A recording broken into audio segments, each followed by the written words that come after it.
नमस्कार दोस्तों, स्वागत है आपका स्टडी फॉर सिविल सर्विसेज में। वीडियो को पूरा देखिए। कोई भी आपका फीडबैक है, कोई सजेशन है, तुरंत वीडियो में कमेंट करके जरूर बताइए। अच्छा लगे तो वीडियो लाइक जरूर कर लीजिए और ऐसे वीडियो लगातार फ्री में पाने के लिए चैनल को तुरंत सब्सक्राइब कर लीजिए और बेल आइकन को जरूर टैप कर लीजिए ताकि आगे भी सारे वीडियो आपको मिलते रहे। यूट्यूब में फॉलो करते हैं तो प्लीज ये वाला फ्री टेलीग्राम चैनल जरूर ज्वाइन कर लीजिएगा। सारे नोटिफिकेशन, सारे अपडेट यहीं पे आते हैं, ध्यान रखिएगा। स्टडी फॉर सिविल सर्विसेज का कोई भी पेड ग्रुप अगर आपको ज्वाइन करना है तो सिर्फ 856480560660897523864455 यही नंबर है हमारे, सिर्फ जहां पे कॉल या व्हाट्सएप कर सकते हैं। इंस्टाग्राम पे हमारा पेज जरूर फॉलो कर लीजिएगा, studyforcivil.services है। ट्विटर पे हमको जरूर फॉलो कर लीजिएगा, @studyforcivils है। सारे क्वेश्चन अटेम्प्ट करिए और स्कोर अपना तुरंत कमेंट करके बताइए। दोस्तों नमस्कार, स्टडी फॉर सिविल सर्विसेज में आप सभी का स्वागत है। यूपी पीएससी प्रीलिम्स एग्जामिनेशन 2025 जो है अक्टूबर में शेड्यूल्ड है, बहुत समय नहीं बचा है। तो उसके लिए हम लोग जो पेड क्विज देख रहे थे कंटिन्यू करेंगे। प्रैक्टिस लगातार करते रहिए पढ़ाई के साथ साथ, उसी क्रम में क्वेश्चंस भी इंपॉर्टेंट हैं, इसको फॉलो कीजिएगा। स्टार्ट करेंगे आज का वीडियो आज के फर्स्ट क्वेश्चन के साथ। देखिए हमसे पूछा गया है, हाल ही में किसको साउथ इंडियन एजुकेशन सोसाइटी के द्वारा सार्वजनिक नेतृत्व के लिए श्री चंद्रशेखरेंद्र सरस्वती राष्ट्रीय उत्कृष्टता पुरस्कार से सम्मानित किया गया। तो पुरस्कार पूछे जाते हैं चूंकि, और नेशनल लेवल के जो कह सकते हैं लोग हैं उनको ये अगर दिए गए हैं तो इम्पोर्टेंट हो जाता है। तो उसी में से ये जो है ऑप्शंस देख लीजिए। हमारे देश के जो एक्सटर्नल अफेयर्स मिनिस्टर हैं एस जयशंकर, इनको दिया गया है। नेक्स्ट है, हाल ही में किसको हिमाचल प्रदेश के उच्च न्यायालय के 30वें मुख्य न्यायाधीश के रूप में नियुक्त किया गया है। चीफ जस्टिस इंपॉर्टेंट होते हैं इसमें हिमाचल प्रदेश हाईकोर्ट के हैं GS संधावलिया, गुरमीत सिंह संधावलिया पूरा नाम है। Option first. 25 दिसंबर 2024 को मध्य प्रदेश के खजुराहो में केन बेतवा लिंक परियोजना का शिलान्यास किसने किया। ये इंपॉर्टेंट प्रोजेक्ट है, अभी हाल फिलहाल किसी एग्जाम में इससे क्वेश्चन भी पूछा गया है, काफी अच्छा सा। तो प्रधानमंत्री मोदी जी ने किया था दिसंबर 2024 में, ठीक है। और रिवर लिंकिंग प्रोजेक्ट जितने भी इंपॉर्टेंट होते हैं, अगर हाल फिलहाल जैसे जो चर्चा में रहे तो उसको पढ़ना वैसे भी जरूरी है। भारत में प्रतिवर्ष वीर बाल दिवस किस दिन मनाया जाता है। तो सिखों के जो 10वें गुरु थे हमारे गुरु गोविंद सिंह जी, तो उनके दो जो यंगर कह सकते हैं बेटे थे, तो उनके सेक्रीफाइस को कह सकते हैं एक तरीके से सम्मान देने के लिए ये डे ऑब्जर्व किया जाता है प्रतिवर्ष 26 दिसंबर को। नेक्स्ट है, 30वें राष्ट्रीय खेल किस राज्य में आयोजित हो चुका है। इसमें जनवरी और फरवरी 2025 के बीच में उत्तराखंड में, ठीक, देहरादून। और इसमें ये पूछ सकते हैं आपसे कि मेडल टैली में कौन सा राज्य जो है टॉप पे रहा। तो महाराष्ट्र था, टोटल मेडल्स इनके 201। उत्तर प्रदेश का भी अगर पूछेंगे तो वो ध्यान रखिएगा, टोटल इनके 56 थे, ठीक है। दिव्यांग क्रिकेट चैंपियंस ट्रॉफी 2025 का आयोजन किस देश में किया गया। तो ये भी जनवरी 2025 में आयोजन हुआ था, श्रीलंका में। फोर्ब्स 2024 विश्व की 100 सबसे शक्तिशाली महिलाओं की सूची में 3 भारतीय महिलाएं शामिल हैं। इनमें से कौन एक नहीं है उन 3 में। तो जो है तीनों के नाम फिलहाल ध्यान रखना है, एक बार हम नाम देखेंगे सारे। फाइनेंस मिनिस्टर निर्मला सीतारमण भी हैं, रोशनी नादर हैं, किरण मजूमदार हैं, प्रियंका गांधी इसमें नहीं है। निर्मला सीतारमण की जो ओवरऑल रैंक थी 28, और ये इनकी 81 और ये 82। प्रतिवर्ष अंतर्राष्ट्रीय महामारी तैयारी दिवस किस दिन मनाते हैं। तो ये भी इंपॉर्टेंट एक डे है प्रतिवर्ष मनाया जाने वाला, सी ऑप्शन। हाल ही में किस देश ने बाल्ड ईगल को आधिकारिक तौर पर राष्ट्रीय पक्षी घोषित किया है। ये यूएस में जब जो बाइडेन वो थे प्रेसिडेंट, उसी समय 2024 में इन्होंने अपना इसको जो है नेशनल बर्ड डिक्लेयर किया था। जैसे इंडिया में क्या है, मोर। इसमें से कौन सी नदी खंबात की खाड़ी में गिरती है। इंडिया का जो वेस्टर्न कोस्ट है देखेंगे, गुजरात है ना, तो इधर जो इसमें से रिवर्स फॉल होती हैं माही, साबरमती, तापी। लूनी नहीं है, लूनी क्या है ना कि लैंड एरिया में ही एक तरीके से समाप्त हो जाती है।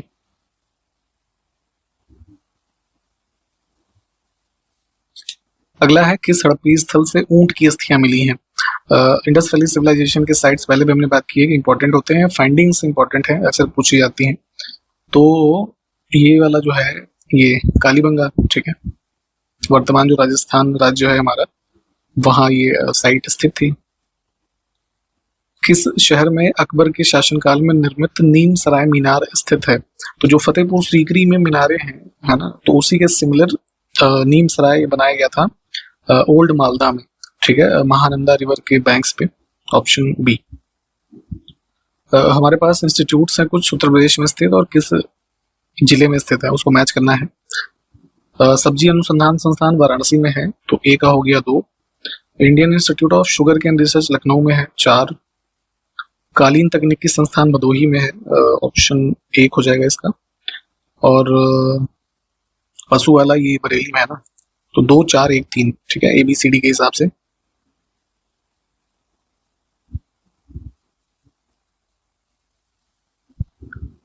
भारत में पाई जाने वाली जो मिट्टियां हैं इंपॉर्टेंट हैं, उससे क्वेश्चन यूपीपीसीएस पूछता रहा है लगभग हर वर्ष। तो यहाँ पे कौन सा सही है, बहुत ध्यान से देखा करिए सही गलत। तो एलुवियल सॉइल यानी कि जलोढ़ मिट्टी जो है, लिखा है नाइट्रोजन से भरपूर होती है, ये गलत। नाइट्रोजन की इसमें कमी होती है ना। फास्फोरस पोटास वगैरह जो होता है वो इसमें एक तरीके से प्रचुर मात्रा में होता है। काली मिट्टी जो है रेगुर सॉइल, पहले भी हमने बात की है, तो ये लौह और लाइम जो है इससे भरपूर होती है, लेकिन नाइट्रोजन की कमी उसमें होती है, ये ठीक है। लेटराइट मिट्टी में आयरन और एल्युमिनियम, जो हमारा इधर देखेंगे ना वेस्टर्न घाट के रीजन में पाई जाती है, तो इसमें आयरन एल्युमिनियम जो है ये सब होती है, और प्रचुर मात्रा में नाइट्रोजन पोटेशियम की कमी होती है। तो सिर्फ 2 और 3 सही है ना।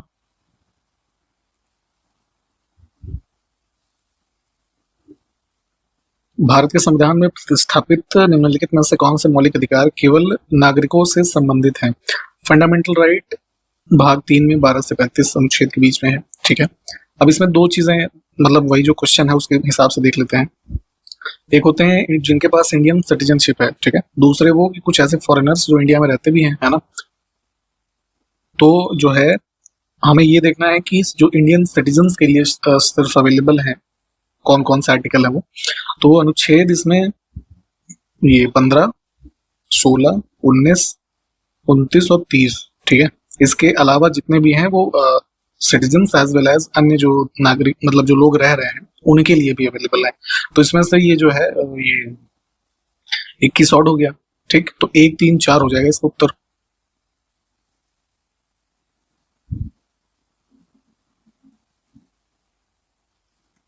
भारतीय नागरिकता संबंधित नागरिक की नागरिकता समाप्त हो जाती है यदि वह इसमें से क्या करता है।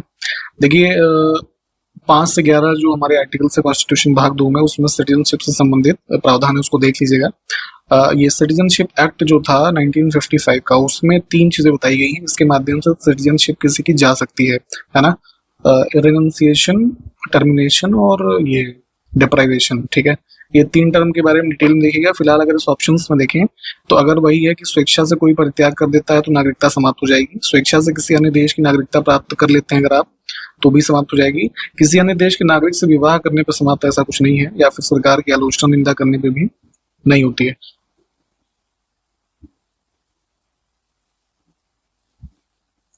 संविधान के प्रावधानों के अनुसार कौन सा एक मौलिक कर्तव्य नहीं, फंडामेंटल ड्यूटी की बात हो रही है, तो ये जो है भाग 4A में है, आपको पहले बताया हमने। 51A आर्टिकल के अंदर 11 ड्यूटीज हैं, ठीक है। तो उन 11 में ये कॉटेज इंडस्ट्री या फिर ये सब प्रमोट करना, ये इसमें नहीं, ये DPSP का भाग है ना। भारत में यूज की जाने वाली एयर डिफेंस मिसाइल सिस्टम्स में कई सारी मिसाइल्स हैं, तो ऑप्शंस में दिए गए जो नाम है उसमें से कौन सा एक नहीं है, तो तत्र नाम का कुछ भी नहीं है ना। राष्ट्रीय राजधानी क्षेत्र जो है NCR, तो उसमें उत्तर प्रदेश के कौन कौन से जिले सम्मिलित हैं ये बताना है। तो राजस्थान, उत्तर प्रदेश, हरियाणा और दिल्ली पूरा, है ना। ये सब के जैसे अन्य राज्यों के कुछ कुछ जिले और दिल्ली पूरा अपने आप में, तो ये कंप्राइज करता है NCR क्षेत्र, ठीक है। तो उत्तर प्रदेश के वैसे हैं कुल 8 जिले, है ना। इसमें बुलंदशहर, हापुड़, बागपत, शामली, ये चारों हैं। इसके अलावा मेरठ, गाजियाबाद, गौतम बुद्ध नगर और क्या बच गया, मुजफ्फरनगर, ठीक है। डी ऑप्शन को चुनेंगे। क्वेश्चन आपसे है कि अभी हाल ही में उत्तर प्रदेश सरकार ने स्टेट कैपिटल रीजन की घोषणा की है, ठीक है। तो लखनऊ और उसके आसपास के जो जिले हैं उनको मिला करके ये स्टेट कैपिटल रीजन बना है। तो आप जरा हमको ये कमेंट करके बताइए कि स्टेट कैपिटल रीजन में कौन कौन से जिले उत्तर प्रदेश के शामिल हैं, ठीक है। इसको कमेंट करके बताइएगा। और पेड ग्रुप्स की इन्फॉर्मेशन में देना चाहूंगा आपको कि हमारे स्टडी मटेरियल या फिर सीरीज पेड क्विज के ग्रुप्स चल रहे हैं, ठीक है। आपके पास अभी भी समय है। इसको जो है एडमिशन अगर आप चाहते हैं तो हमारे कॉन्टैक्ट नंबर हैं 3 मोबाइल नंबर वीडियो के डिस्क्रिप्शन बॉक्स में या फिर वीडियो के इंट्रोडक्शन पार्ट में। आप इस पे कॉल या व्हाट्सएप कर लीजिएगा। और यहाँ पे एडमिशन की जानकारी आपको मिल जाएगी। मेंस की प्रिपरेशन आप अभी से इंटीग्रेटेड करना चाहें तो उसकी भी इन्फॉर्मेशन मिल जाएगी। समय जितना भी है उसको यूटिलाइज करेंगे, टेस्ट सीरीज, पेड क्विज वगैरह, है ना, अटेम्प्ट करेंगे तो एग्जामिनेशन आराम से आपका ये क्लियर हो जाएगा। ठीक है।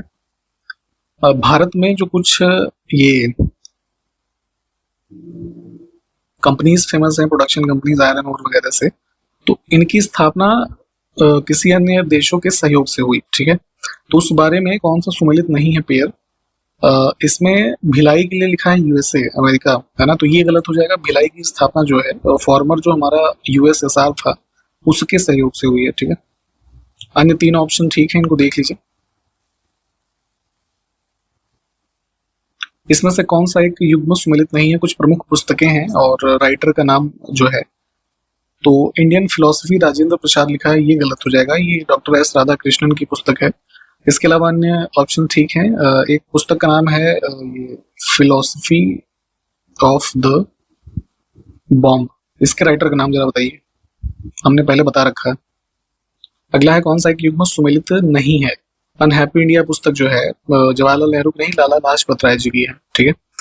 तो ये गलत हो जाएगा। अन्य ऑप्शंस ठीक है। इसमें से कौन सी तरंगे निर्वात यानी कि जहां पे ग्रेविटेशन नहीं है ना, उसमें संचरण नहीं कर सकती? तो साउंड वेव जो है उसको किसी मीडियम की जरूरत होती है ट्रेवल करने के लिए, है ना, चाहे वो सॉलिड हो, लिक्विड हो या गैस हो, एयर हो। ठीक है। तो वैक्यूम में जो है ऐसा कुछ है नहीं।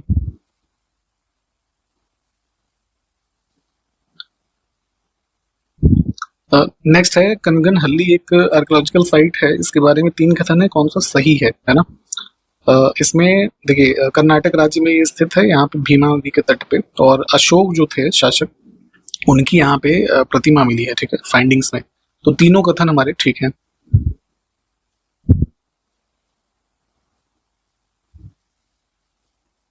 निम्नलिखित भारतीय राज्यों में से किसकी सबसे छोटी तट रेखा है? कोस्टल जो लेंथ है इंडिया की 2025 में अपडेट हो गई है। पहले जो आप 7,500 के आसपास किलोमीटर पड़ते थे, अब इसकी कुल लंबाई बढ़ करके हो गई है 11,098.81 किलोमीटर। ठीक है, काफी इंपॉर्टेंट फैक्ट है।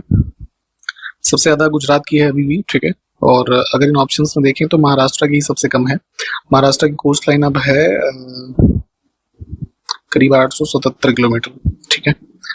गुजरात की 2340, तमिलनाडु की जो है ये 1068, और आंध्र प्रदेश 1053।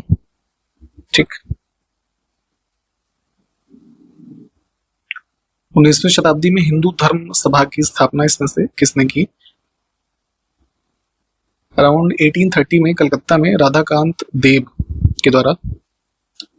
किसी धावक को, जैसे लोग रेस वगैरह लगाते हैं तो दौड़ करके जब वो रुकते हैं तो उनकी जो ये थाई मसल है उसमें काफी पेन और क्रैम्प वगैरह होने लगता है। ठीक है। तो किस चीज का एक्यूमुलेशन हो जाता है हमारे उस पार्ट में? तो ये है लैक्टिक एसिड। ठीक। भारत के क्रमशः कितने तटीय और स्थलबद्ध राज्यों में से होकर के कर्क रेखा गुजरती है? लगभग भारत के मध्य में से, है ना, इधर ये 23.5 डिग्री नॉर्दर्न लैटिट्यूड में ट्रॉपिक ऑफ कैंसर जो है गुजरती है। तो 2 कोस्टल राज्य कौन से हो गए? इधर गुजरात, इधर वेस्ट बंगाल। ठीक है। और बाकी के जो है वो लैंडलॉक हैं। इसको मैप पे एक बार देख लीजिए। अगला है बंदी जीवन पुस्तक का लेखक इसमें से कौन है, ये बताना है। तो सचिंद्रनाथ सान्याल। गुलबर्गा और विजयनगर हम्पी के मध्य भूभाग में इसमें से कौन सी 2 नदियां बहती है? इसको मैप पे देख लीजिएगा। इसमें तुंगभद्रा और कृष्णा। थायरॉक्सिन के निर्माण हेतु इसमें से कौन थायराइड ग्रंथि के लिए अनिवार्य है?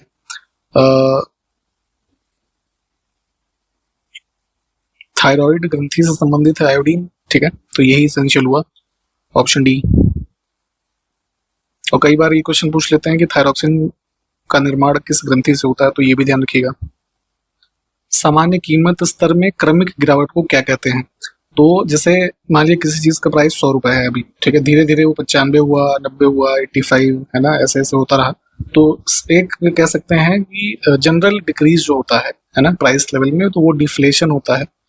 है ना। जैसे इन्फ्लेशन के बारे में हमने पहले डिस्कस किया कि जहाँ पे प्राइस लेवल क्या होता है, बढ़ता है ना, over the period of time.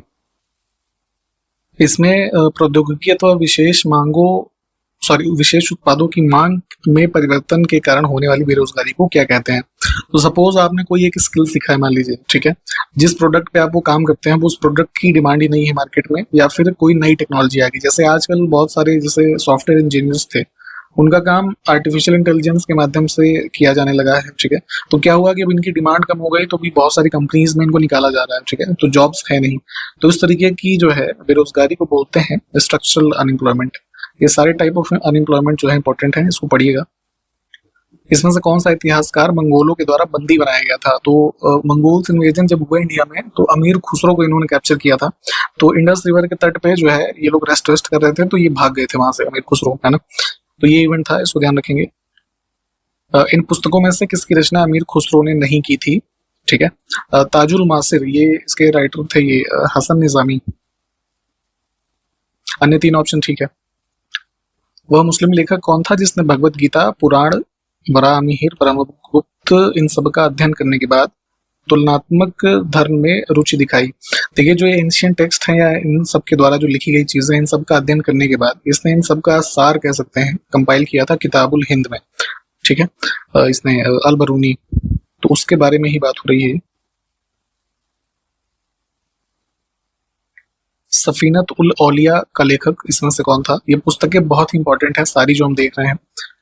लगभग हर वर्ष 4-5 पुस्तकों के नाम खास करके मैच करने के लिए पूछ लेते हैं। तो ये दारा शिकोह की पुस्तक है, ऑप्शन फर्स्ट। इसमें से किस पुस्तक में आदर्श मुसलमान शासक के गुणों का उल्लेख किया गया है या वर्णन है। तो दिल्ली सल्तनत टाइम पीरियड में कंपाइल की गई फतवा जहांदारी, ठीक है, किसके द्वारा, जियाउद्दीन बर्नी, इसमें ये चीजों का उल्लेख है। नेक्स्ट है फारसी कविता का भारतीयकरण करने वाला प्रथम कवि इसमें से कौन था। तो पर्शियन जो पोएट्री है ना, या प्रोज वगैरह इस तरह की चीजें सबसे पहले जो कह सकते हैं इंडियन लोगों के अंडरस्टैंडेबल फॉर्म में प्रेजेंट करने का काम किया, वो अमीर खुसरो ने। ताजुल मासिर की रचना किसने की, तो अभी हमने ऊपर बताया था आपको, हसन निजामी। इसमें से किसने दिल्ली के 8 सुल्तानों का शासनकाल देखा था। तो काफी कह सकते हैं फेमस नाम है ये अमीर खुसरो का, है ना। दिल्ली सल्तनत टाइम पीरियड में आप देखेंगे तो लगभग 8 शासकों का शासनकाल इन्होंने देखा। तूती ए हिंद के नाम से फेमस, बहुत सारे फैक्ट्स इनके बारे में अलग से पढ़ लीजिएगा। अमीर खुसरो ने किसके विकास में अग्रगामी भूमिका निभाई। जिस भाषा में हम बात कर रहे हैं अभी, है ना, खड़ी बोली, ऑप्शन सी, ठीक है। मतलब जैसा अभी पहले ही मैंने बताया कि अमीर खुसरो का काफी एक एक्सपैंडेड और वाइड जो है मतलब कह सकते हैं कंट्रीब्यूशन रहा, है ना, लिटरेचर में या फिर अन्य चीजों में पर्शियन जो चीजें रही, तो उसको अलग से पढ़िएगा। फिलहाल इस क्वेश्चन के बारे में जो है ऑप्शन सी सही हो जाएगा। और इसी यहाँ पे इस क्वेश्चन के साथ हमने वीडियो को कंप्लीट किया है। जितने क्वेश्चन आज हमने देखे हैं उसको प्लीज ध्यान से देख लीजिए संबंधित फैक्ट्स के साथ साथ। और पेड ग्रुप्स की इन्फॉर्मेशन मैंने दी थी, आप अभी भी चाहें तो एडमिशन ले सकते हैं। जो है टारगेटेड बैच जो है, oriented notes, test series, paid quiz या फिर मेंस की प्रिपरेशन के लिए भी आप अभी से लगना चाहें तो इन सब की जानकारी आपको मिलेगी हमारे 3 मोबाइल नंबरों पे, वीडियो के डिस्क्रिप्शन बॉक्स में या फिर इंट्रोडक्शन वाले पार्ट में ये है, ठीक है। या फिर आप किसी अन्य एग्जामिनेशन जैसे बीपीएससी, ठीक है, आपका यूपी के जो टीचर्स के एग्जाम है जैसे एलटी ग्रेड या फिर जीआईसी लेक्चरर, बीईओ, ठीक है, आरओ मेंस की प्रिपरेशन आप कर रहे हो, तो इन सब की इन्फॉर्मेशन आपको मिल जाएगी इन नंबरों पे। कांटेक्ट करके आप एडमिशन ले सकते हैं। इन्हीं सब बातों के साथ हम वीडियो को समाप्त करेंगे, अगले क्वेश्चंस के साथ कंटिन्यू करते हैं। तब तक के लिए नमस्कार, जय हिंद।